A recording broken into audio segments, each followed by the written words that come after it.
So I was working in a facility when I graduated college. I played at a small little Division I school in Maryland, went on to work at a facility, a baseball facility, for a number of years as a coach.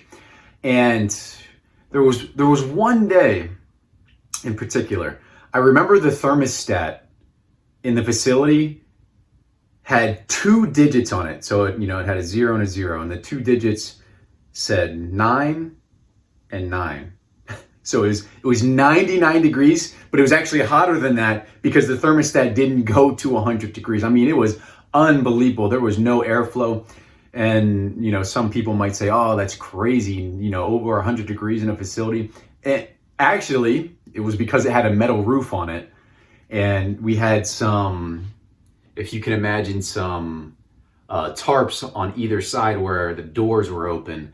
For visual purposes, if you play any sport with a ball, you know the importance of the visual side of it. So if you have a background where something blends in with the ball, that's going to make things really difficult. So we had these tarps hanging, and that just made it extremely hot. So we're dripping sweat, we're dying, we're on our feet, 6-9 hours a day. So it's a long day, and you feel tired, you feel exhausted. And I remember we just got to sit down at one point and, just sit down, just relax, take a load off for a second, for lack of better terms. And I sit down, my boss comes over, and we start talking. Granted, this is right after college. This is right after I get out of school. And I'm coaching athletes. I'm working with athletes. I'm working with teams. I'm working with groups. I'm working with camps. I'm working with individual athletes. And he says, we get into this conversation, and, he goes, do you know what separates the best athletes? Or do you want to know what I've learned that separates the best athletes? And he had worked with Hall of Fame players, not just good professional players, not just all-star professional players, but he'd worked with Hall of Fame players like Ken Griffey Jr. He was throwing batting practice to Ken Griffey Jr. in the mornings. He worked with Mike Piazza, the Hall of Fame catcher for the New York Mets. So he worked with, some of the best of the best.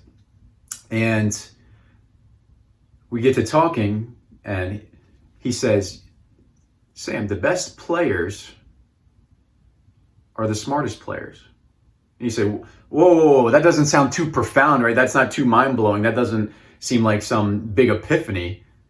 The best players are the smartest players. Not in terms of IQ, but in terms of the multiple intelligences, the multiple pieces that actually make up what a complete athlete is. So that's why I got this circle up here. So what is that? What are those components?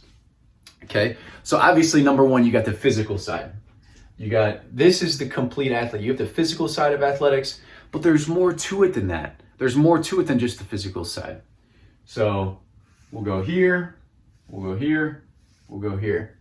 So the simplest breakdown, the simplest framework, my boss didn't explain to me at this time when I was talking to him. This I learned from another gentleman a couple of years later by the name of Dr. Wyatt Woodsmall. And this framework works for every single type of athlete, every sport. You see, there's 3 components that make up that elite athlete. There's the P, the physical. There's the physical side of it. Obviously, you can't be fat and overweight and expect to compete at a high level, right? And the different types of athleticism, the different types of strength vary depending on your sport, whether you're a baseball player, whether you're a taekwondo player, whether you're a hockey player, whether you're a football player. It's different for every sport, but there is a physical aspect that you need to have for that sport. There's no debating it. Quarterback may not have the sexiest body, but there's a physical aspect to what they do with their arm. There's a physical aspect to what they do with their footwork. So the physical aspect is part of that complete athlete. What are the other 2 parts though? What are the critical parts? So we got the physical and we got M, mental, mindset. What's going on in the brain? What's going on in the 6 inches between your ears? What's going on in here? This is where you get athletes that are overthinkers. Maybe you're an overthinker watching this. Maybe you have teammates that are overthinkers, where they process things way too much. They're too much in their head. We've all been there, or we've all seen athletes that have fallen trap to that mental side, right? So you need strategies on the mental side of things to become this complete athlete. And there's one more critical factor that very few people talk about, but you can see it makes up a third of the pie. It makes up 33% of the pie. Emotional skills, emotional intelligence. You got the P, you got the M, and you got the E. So you got the physical, the mental, and the emotional. You see a lot of quotes, you see a lot of posts about mindset.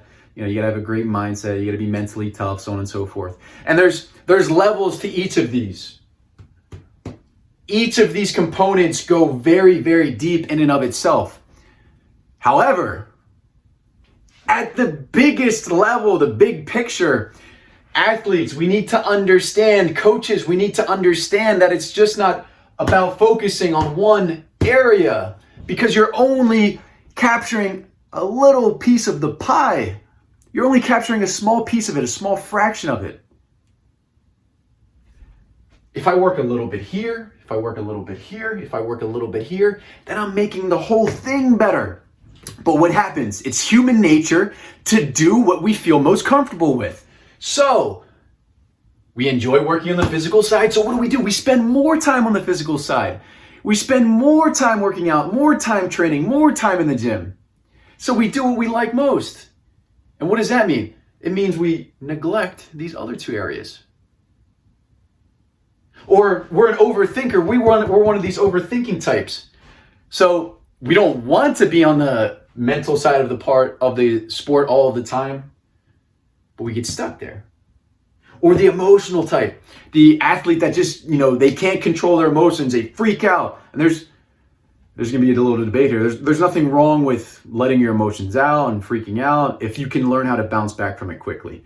But you need to have the strategies in all three areas to be a complete athlete.